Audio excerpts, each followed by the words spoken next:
ra ghế ngồi đi. Ghế bị đánh vào người đây.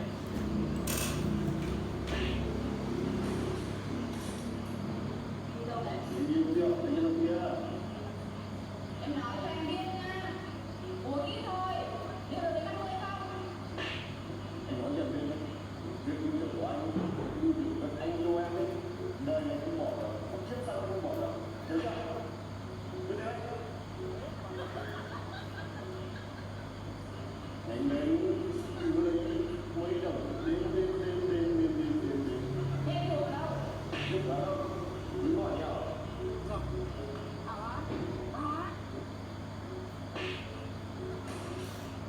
Không cần nói nhiều, đây chính là siêu phẩm trong siêu phẩm.